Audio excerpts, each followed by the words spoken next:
Sí.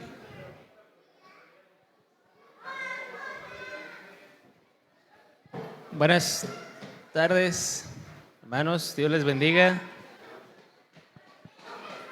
Si los que van a estar en el tema de la capacitación, si pueden ir tomando su lugar, y los que no, si nos ayudan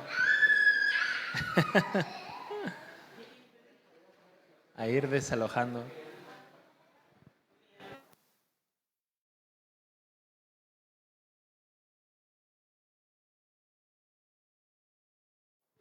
Sí.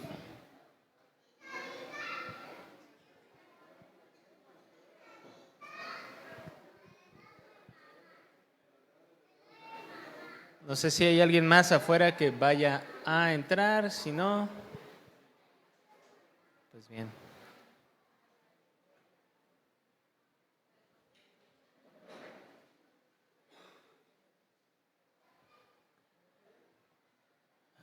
De aquel lado se siente más el aire, ¿verdad? Bueno, pues vamos a empezar. Si me acompañan a hacer una oración breve para ir avanzando. Dios del cielo, te damos gracias en esta tarde que tú nos permites estar aquí. Nos acercamos nuevamente ante tu presencia para rogar que tú hables a nuestras vidas y nos permitas entender cuál es tu propósito, Señor, cuál es tu sentir, cuál es el anhelo, Señor, que hay en tu corazón para mostrar al mundo el evangelio que salva a través de tu iglesia, Señor, porque tú lo has establecido así, Señor. Tú nos has dado a nosotros y no a nadie más la responsabilidad de darte a conocer, la responsabilidad del ministerio de la reconciliación por el cual tú te muestras, Señor, porque ¿cómo creerán en aquel de quien no han oído? ¿Y cómo irán si nadie les predica? Ayúdanos, Señor, a ser aquellos que llevan las buenas nuevas, aquellos, Señor, que llevan el evangelio de la paz. Quita de nosotros el temor, la vergüenza, la indiferencia,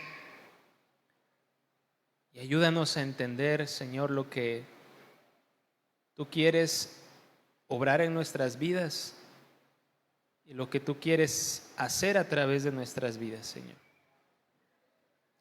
Toma el control de este tiempo y ayúdanos, Señor, en el nombre de Jesús. Amén. Bien, hermanos, pues bienvenidos nuevamente. Tenía un rato que no llevamos este tiempo de capacitación por cuestiones ahí ajenas, pero bueno, ya retomando estos temas que son importantes para poder compartir el evangelio y tener argumentos por los cuales hablar sobre Dios. Y en el día de hoy, el tema que vamos a ver, ya vamos a ir viendo con el paso de las clases, las doctrinas o otras religiones más bien. Ya dejamos atrás el tema de los argumentos a favor de la existencia de Dios. Vamos a ir viendo temas nuevos y principalmente sobre las religiones.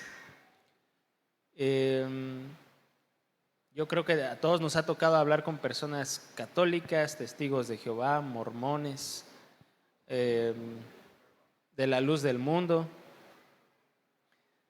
Y bueno, vamos a ir viendo las diferentes religiones para conocerlas y para poder hablar de estas diferencias y encontrar un punto por el cual hablar del evangelio o mostrar el evangelio. La intención no es contender, la intención no es decir tu religión es chafa y la mía es la buena.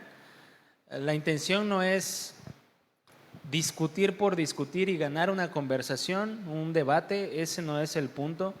El punto es poder conocer las diferencias entre las religiones y el cristianismo y sobre todo poderlas entender a la luz de la palabra y hacerles ver esto a las personas con el propósito de llevarlas a Cristo. De nada sirve ganar una discusión teológica o una discusión de religiones si al final terminamos peleados con otra persona, ¿no?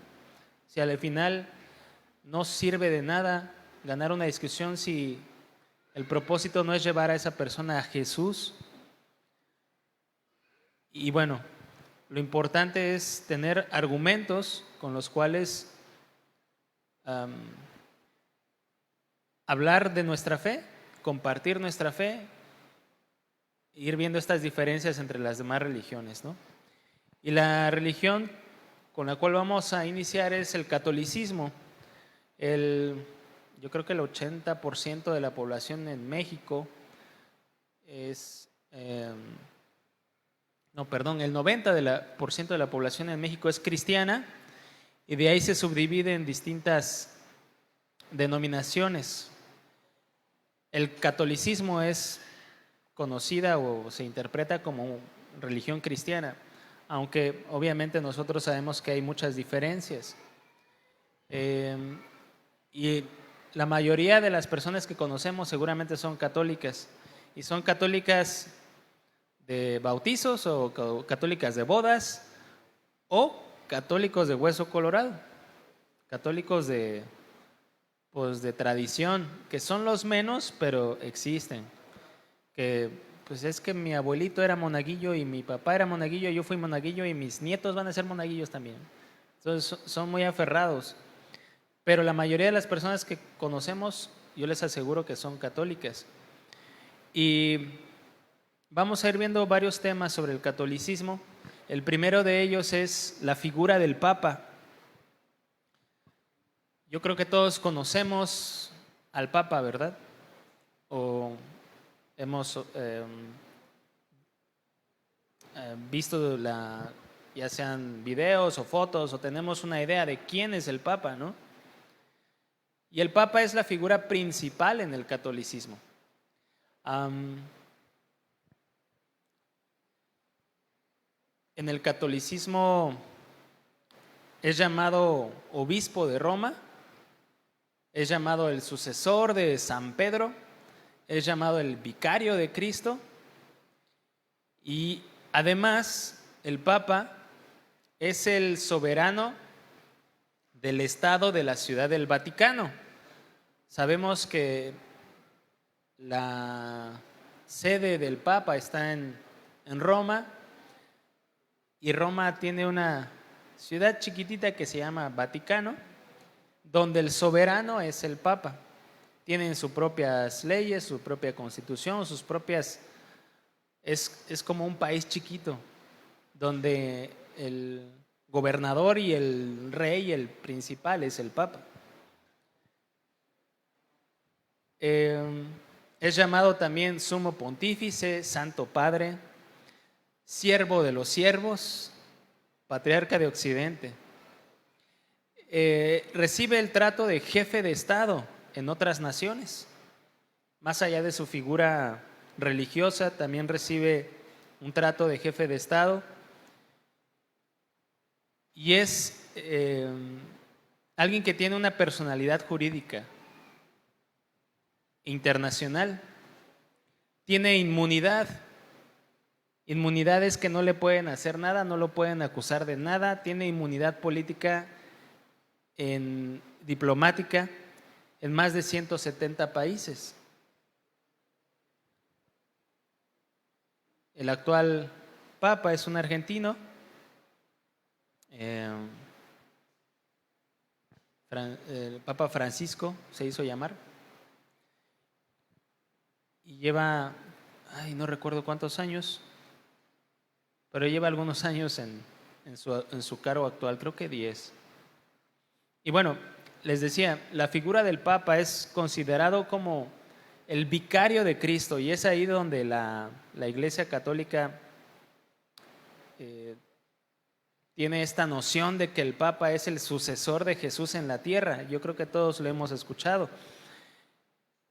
La palabra vicario significa una persona que ejerce las funciones de otra, que toma el lugar de otra, que es suplente o sustituto de alguien. Entonces, el Papa es considerado el que toma el lugar de Jesús en la tierra. ¿Se imaginan?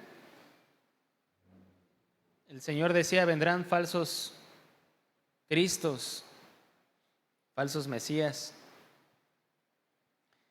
Y Él es considerado como Jesús mismo en la tierra. Él es quien tiene las funciones de Jesús en este mundo. Él es el suplente de Jesús en la tierra.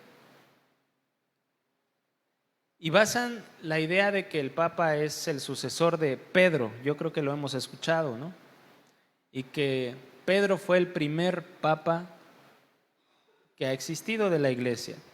Y se basan en el siguiente pasaje, que es Mateo 16, del 13 al 20, donde Jesús les pregunta a sus discípulos, ¿ustedes quién creen que soy?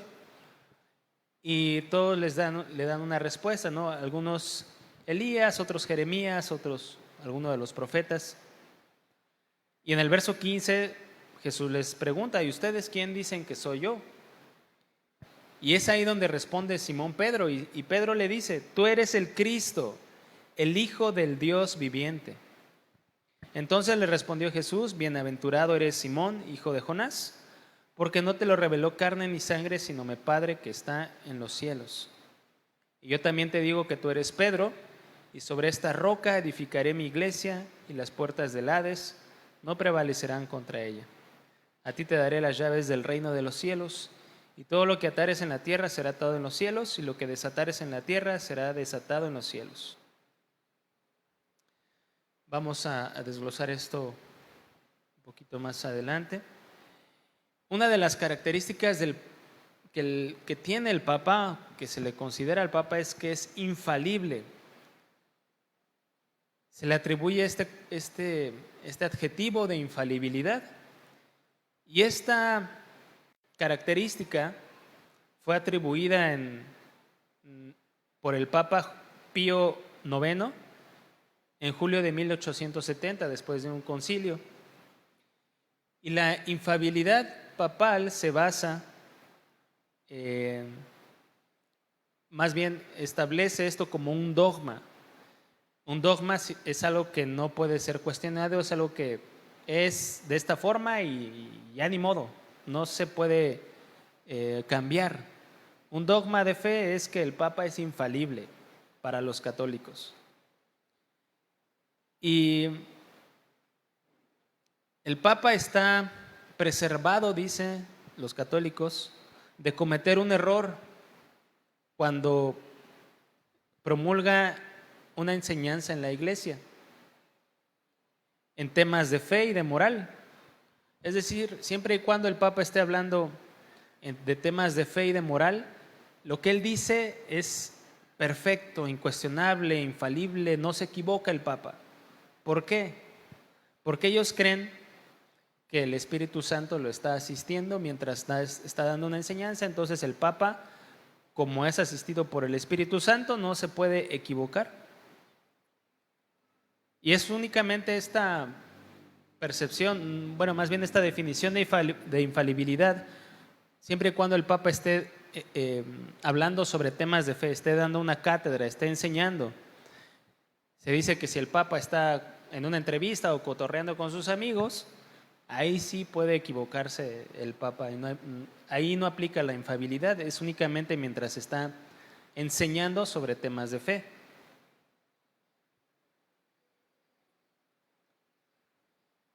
La creencia de la infalibilidad está vinculada a lo largo de la historia con la supremacía del Papa. Es a través de esta creencia que el Papa tiene como un aura en su cabeza y es casi perfecto el Papa, como si no se enfermara, como si no fuera al baño, como si nada más le faltara levitar al Señor, ¿no?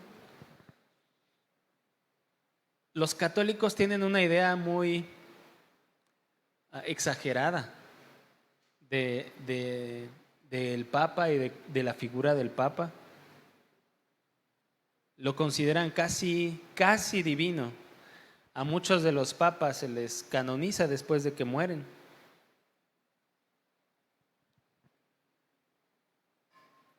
Los católicos creen que el Papa tiene como poderes espirituales mayores a los de cualquier ser humano, porque es el sucesor de Jesús en la tierra. Creen que el Papa es santo, un santo caminando entre los hombres, y que es el único que está más cerca de Dios que cualquier otro ser humano. Tienen una idea, les digo, muy exagerada de lo que es el Papa en comparación de la realidad y en comparación de lo que dice la Biblia. La cuestión de la infalibilidad la basan en el mismo pasaje que leímos, en el hecho de que Pedro le fue revelado por el Espíritu Santo quién era Jesús, y que Jesús le dio a él las llaves de los cielos. Y entonces los católicos basan su noción de vicario de Cristo y su noción de infalibilidad en el hecho de que a Pedro Jesús le dijo estas palabras. Entonces todos los demás que vienen después de Pedro también merecen este trato, o también Jesús estaba hablando de ellos, de personas que son representantes de Jesús y de personas que no se equivocan. Pero ¿es en realidad Pedro el fundamento de la iglesia de Cristo? Y esto es importante de ver porque de ahí es donde basan los católicos la figura del Papa. El Papa es el representante de Jesús. El Papa viene porque Jesús estableció a Pedro, y todos los que vienen después de Pedro son la cabeza de la iglesia. Pero algo que tenemos que tomar en cuenta siempre que estamos comparando religiones o nociones de una religión es que una doctrina no se puede basar en un solo pasaje o en un solo versículo. Es un error, es una equivocación basar todo un sistema de creencias en un solo versículo. Siempre una doctrina o una enseñanza bíblica siempre está basada en un contexto histórico y en un contexto bíblico que lo respalda. No hay solo un versículo que hable sobre una doctrina, sino debe ir rodeado de muchos versículos. Y las Escrituras jamás enseñan que Jesús haya ordenado a un solo hombre por encima de toda la iglesia. Esto en los evangelios no es respaldado, no vemos que después de esta declaración a Pedro se le dio un trato especial, o que los demás discípulos dijeron, no, el Señor le dijo a Pedro que él tendría las llaves de los cielos, y entonces pues a Pedro lo vamos a tratar como el más cercano a Dios de todos los demás. No, en los evangelios nunca se ve que Pedro tenga un trato especial después de esta declaración. Y esto, les digo, los católicos suelen tener esta noción porque se les enseña a través de la familia, o es una cuestión religiosa, ¿no? Vamos heredando la religión de nuestros padres y muchas veces ignoran las escrituras, y ignoran sobre todo el contexto de la escritura. Pueden leer, a lo mejor pueden tener una idea de la Biblia, pueden tener una idea de los evangelios, pero ignoran el contexto, o ignoran otros pasajes, o ignoran lo que dijo Pablo, o ignoran lo que está escrito en el Antiguo Testamento.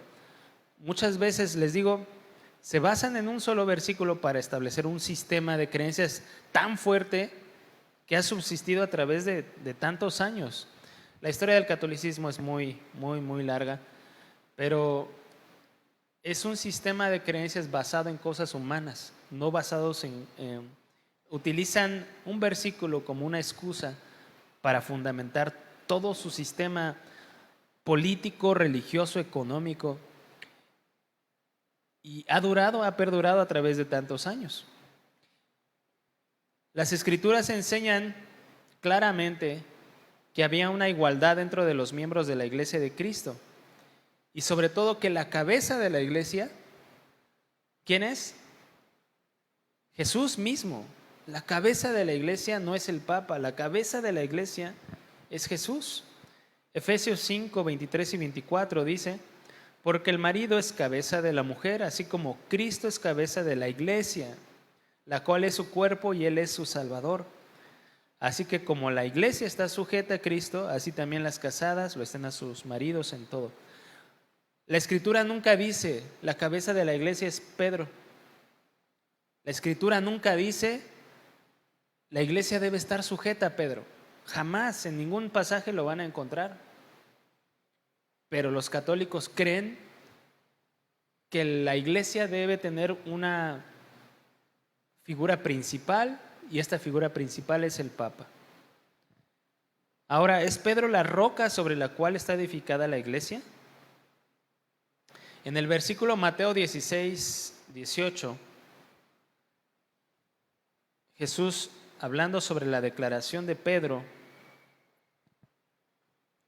en el verso 17, dice: bienaventurado eres Simón, hijo de Jonás, porque no te lo reveló carne ni sangre, sino mi Padre que está en los cielos. ¿Y qué fue lo que le reveló el Padre a Pedro? Pues que Jesús era el Cristo, el Hijo del Dios viviente. El verso 19, y a ti te daré las llaves, el verso 18, y yo también te digo que tú eres Pedro, y sobre esta roca edificaré mi iglesia, y las puertas del Hades no prevalecerán contra ella. Entonces aquí viene una distinción importante, una definición muy importante de comprender. Tú eres Pedro, y la palabra griega, pues yo creo que lo hemos escuchado, es la palabra Petros, y significa un trozo de roca, una piedra pequeña. Y esto hace un contraste enorme, un contraste significativo con la siguiente palabra. Dice: sobre esta roca, y la palabra roca es Petra. Y a diferencia de Petros, que es piedra pequeña, Petra significa una roca gigante, una masa de roca. Es decir, no podemos comparar una piedra pequeña con una peña, ¿verdad? Con una piedra enorme. No es lo mismo. No es lo mismo. Entonces, ¿qué estaba queriendo decir Jesús? Jesús le estaba diciendo: mira, tú eres Pedro, tú eres una piedra pequeña, y el fundamento de mi iglesia no eres tú. El fundamento de mi iglesia, o la roca sobre la cual edificaré mi iglesia, y sobre la cual el Hades no prevalecerá contra la iglesia, es lo que acaba de decir en el verso anterior, que Jesús era el Cristo, el Hijo del Dios viviente.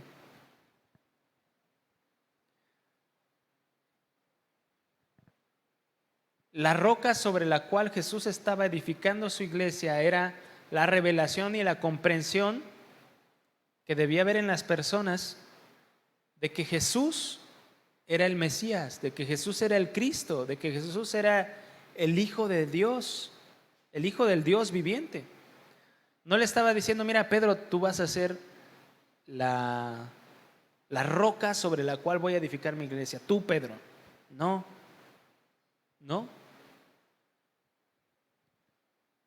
Lo que estaba diciendo Jesús es: sobre la revelación que tú acabas de hablar, sobre la revelación divina, es sobre esa revelación sobre la cual yo voy a edificar mi iglesia. Porque todos aquellos que son iglesia del Señor son aquellos que han entendido que Jesús es el Hijo de Dios, que Jesús es el Salvador, que Jesús es quien perdona nuestros pecados. De ahí es donde parte la base, de ahí es donde se construye la iglesia, de ahí es donde el Señor ha construido su pueblo, su iglesia. La roca a la que Jesús se refería no era Pedro, la roca a la que Jesús se refería era la comprensión divina de que Él era el Mesías. Y Pablo recalca que el fundamento de los apóstoles y principal piedra del ángulo es Jesús. En Efesios 2:20 dice: edificado sobre el fundamento de los apóstoles y profetas, siendo la principal piedra del ángulo Jesucristo mismo. ¿Cuál es la principal piedra del ángulo? ¿Pedro? No. Jesús. La comprensión de quién es Jesús es lo que construye la iglesia. Y aún en el Nuevo Testamento vemos que Pedro mismo no se reconoce como autoridad sobre la iglesia. Si el primer papa no se distinguió a sí mismo como alguien con mayor autoridad sobre otros o como alguien principal sobre toda la iglesia del Señor, la iglesia católica basa su creencia en algo que no es de la palabra. En Hechos 4:11, Pedro menciona: este Jesús es la piedra reprobada por vosotros los edificadores, la cual ha venido a ser cabeza del ángulo. Pablo menciona en 1 Corintios 10:4: y todos bebieron la misma bebida espiritual, porque bebían de la roca espiritual que los seguía, y la roca era Cristo. ¿Quién es la roca? Jesús. La roca no es Pedro, el fundamento de la iglesia no es Pedro, y esto lo podemos ver a través de la Escritura constantemente. La iglesia primitiva no fue constituida sobre Pedro. La iglesia primitiva nunca tuvo un líder único o un pastor único. Nunca fue la idea original de Dios que hubiera un solo líder para toda su congregación. Imagínense que hubiera un pastor para todos los creyentes de Jesús en el mundo. Eso es imposible. Eso no era la idea de Jesús, eso no es la idea de Dios. Cada iglesia que Pablo levantaba cuando realizaba sus viajes misioneros tenía su propio pastor, tenía su propio encargado. Ahora, Pedro no era el primer papa, o no, la Escritura nunca nos enseña que Pedro fue papa. Pedro era un hombre casado, a diferencia de los papas actuales que no tienen que estar casados porque se casan con la iglesia, según. Entonces, Pedro era distinto a los papas actuales. Eso lo vemos en Mateo 8:14, que Pedro tenía una suegra. Pedro jamás permitió que alguien se arrodillara a sus pies. Lo vemos en Hechos 10:25 y 26. Dice así: cuando Pedro entró, salió Cornelio a recibirle y postrándose a sus pies, adoró. Mas Pedro le levantó diciendo: levántate, pues yo mismo también soy hombre. ¿Han visto cómo la gente se arrodilla delante del Papa y le besa la mano y le besa el anillo y todo eso? Eso es algo que Pedro jamás hubiera aprobado, lo vemos en la Escritura. Pedro no fue el primer papa. Él, a diferencia de los papas recientes, él jamás dejó que un hombre se postrara delante de él en símbolo de superioridad. Los papas, se tiene la noción, les digo, de que son superiores a todos los demás hombres que hay en el mundo mundial y sus alrededores, que están más cerca de Dios porque pues es el Papa. Pero es solo una idea que está en la imaginación. Pedro nunca actuó como papa, nunca habló como papa, nunca se comportó como un papa, y el pueblo jamás se dirigió a él como papa. En Gálatas 2:9 vemos a Pablo que habla sobre su experiencia cuando se convirtió y cuando fue a Jerusalén. Y dice en Gálatas 2:9, y reconociendo la gracia que me había sido dada, Jacobo menciona primero a Jacobo, y esto es importante, Jacobo, y después menciona a Cefas, que es Pedro. Jacobo, Cefas y Juan, que eran considerados como columnas, nos dieron a mí y a Bernabé la diestra en señal de compañerismo para que nosotros fuésemos a los gentiles y ellos a la circuncisión. ¿Quiénes eran las columnas de la iglesia primitiva? Jacobo, Cefas y Juan. No dice, Pedro era el principal o el importante en la iglesia. Eso jamás lo vemos en la Escritura, jamás. Y ahora aquí hay algo importante de señalar. Pedro no era el encargado en la iglesia primitiva. Vemos a un personaje que es Santiago como el encargado de la iglesia en Jerusalén. En Hechos 12:17 está hablando Pablo y dice, pero él haciéndoles con la mano señal de que callasen, les contó cómo el Señor le había sacado de la cárcel y dijo, haced saber esto a Jacobo y a los hermanos. Y salió y se fue a otro lugar. Esto fue cuando fue encarcelado Pedro y después un ángel del Señor lo liberó. Y en el concilio más adelante, en Hechos 15, en el primer concilio de Jerusalén, se reúnen los creyentes que estaban compartiendo el evangelio. Se reúne Pablo, que estaba ya compartiendo a los gentiles, y hubo una discusión sobre las leyes judías y sobre la fe en Cristo, ¿no? Y en Hechos 15:13 dice, y cuando ellos callaron, Jacobo respondió diciendo, varones hermanos, oídme. Simón ha contado cómo Dios visitó por primera vez a los gentiles para tomar de ellos pueblo para su nombre. Y el capítulo 15 está interesante, sería muy bueno que lo pudieran leer, pero lo que quiero recalcar aquí es que el encargado de la iglesia en Jerusalén no era Pedro, era Jacobo. El primer pastor de la iglesia en Jerusalén se tiene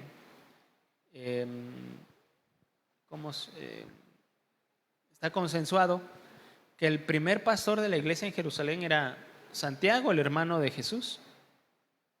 En Hechos 21:18 dice, y al día siguiente Pablo entró con nosotros a ver a Jacobo, y se hallaban reunidos todos los ancianos. La Escritura nos enseña que Jacobo era el que presidía en la iglesia primitiva de Jerusalén. Otro pasaje, Gálatas 1:18 y 19. Después, pasados 3 años, dice Pablo, subí a Jerusalén para ver a Pedro y permanecí con él 15 días. Pero no vi a ningún otro de los apóstoles, sino a Jacobo, el hermano del Señor.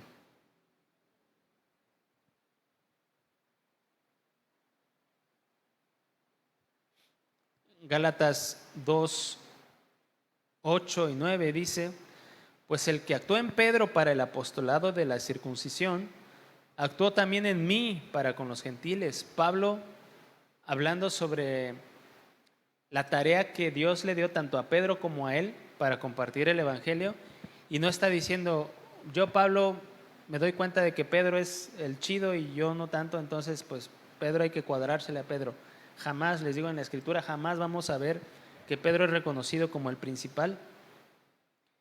Y reconociendo, el verso 9 dice, y reconociendo la gracia que me había sido dada, Jacobo, otra vez, Cefas y Juan, que eran considerados como columnas, nos dieron a mí y a Bernabé la diestra en señal de compañerismo para que nosotros fuésemos a los gentiles y ellos a la circuncisión. Pedro no era el primer papa, Pedro no era el principal, ni siquiera en la iglesia primitiva. Y la idea de Dios jamás ha sido poner a una sola persona por encima o como encargado de todos los creyentes. Pedro no era una persona infalible tampoco, como se cree que es el Papa actualmente. En Gálatas 2 vemos cómo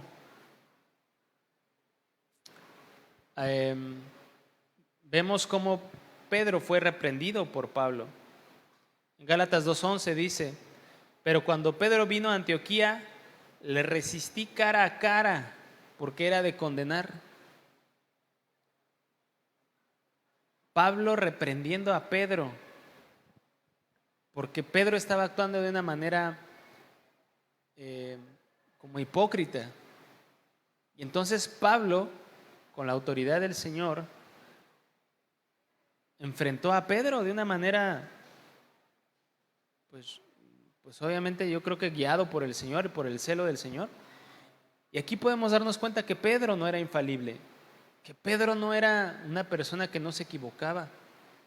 Pedro se equivocó y se equivocó gacho, porque su actitud estaba haciendo que los creyentes nuevos pudieran desviarse de la fe. Esta situación de la infalibilidad del Papa, de que el Papa jamás se equivoca, que el Papa es el representante de Cristo, que el Papa es el sucesor de Pedro, se cae con estos argumentos de la Biblia, ¿no? Si Pedro hubiera sido infalible, no hubiera sido de condenar. Y hay un pasaje también importante en 1 de Pedro 5:1, donde Pedro se pone a sí mismo como igual de otros pastores. Dice 1 de Pedro 5:1: ruego a los ancianos que están entre vosotros, yo anciano también con ellos y testigo de los padecimientos de Cristo, que soy también participante de la gloria que será revelada, y empieza a dar instrucciones. Pedro se pone al mismo estándar, a la misma estatura, al mismo nivel que los otros ancianos, que los otros pastores. Pedro jamás dijo: miren, a mí me dejó Jesús como encargado de la iglesia y ustedes me tienen que hacer caso y lo que yo digo es la ley y la neta del planeta. ¿No? Pedro jamás se puso por encima de nadie. Pedro jamás tuvo la intención de ser el encargado de la iglesia. Jesús no le dio esa tarea, y cuando se refiere que Jesús le dio las llaves del reino de los cielos, en Mateo 16:20, lo que estaba estableciendo Jesús es que Pedro era el que iba a abrir el evangelio para los judíos y el evangelio para los gentiles. Él fue el primero en predicar en Hechos 2, y el primero que pudo ver cómo se convertían las personas a Jesús, los judíos, cómo se convertían judíos a Jesús. Y él fue el primero en predicarle a judíos, lo vemos en Hechos 10. Y Dios abrió a través de Pedro la puerta del evangelio para los judíos y para los no judíos, para los gentiles. A esto se refería este pasaje. No que Pedro tuviera toda la autoridad del mundo para ser el líder espiritual y el encargado espiritual de todos los que creyeran en Jesús. Eso, les digo, un solo versículo no puede establecer una doctrina fundamental, que es lo que hacen los católicos. Y a través del contexto tanto histórico como los pasajes de la Biblia en Hechos y las cartas de Pablo, podemos darnos cuenta que Pedro nunca tuvo un trato especial, que Pedro nunca fue el principal de la iglesia.